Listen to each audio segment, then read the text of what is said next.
Welcome to our channel. Today we how to start networking with Meetup, quick tutorial step by step clearly.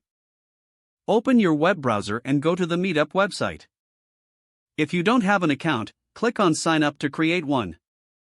Fill in your details or use your social media login to register. Once logged in, navigate to the home page. In the search bar, enter topics or interests you'd like to explore. You can specify your location using the options provided. Review the list of events that appear based on your search. Click on any event that catches your eye to view more details. Take note of the date, time, and location of the event. Check the organizer's profile to see their background and other events. If the event interests you, click on the RSVP button. You may have the option to add comments while confirming your attendance.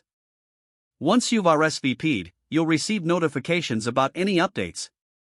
Prepare for the event by researching attendees or the venue. On the day of the event, arrive a bit early to settle in. Bring any materials that might facilitate conversation, like business cards. Make it a point to introduce yourself to fellow attendees. Don't hesitate to ask questions to engage in discussions. Be open to conversations, as networking often starts with casual chats. Exchange contact information with those you connect with.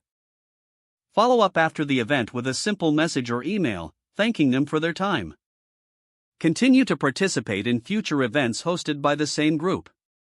Stay active in the Meetup community by engaging online and attending regularly. This consistent presence will help you build meaningful relationships over time. Networking is a gradual process, so be patient and genuine in your interactions. Remember, each connection can lead to new opportunities, both personally and professionally.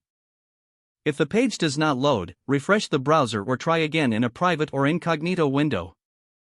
Make sure you are using the correct email address, then retype it carefully to avoid small typos. Don't forget to like this video and subscribe to our channel for more step-by-step tech guides.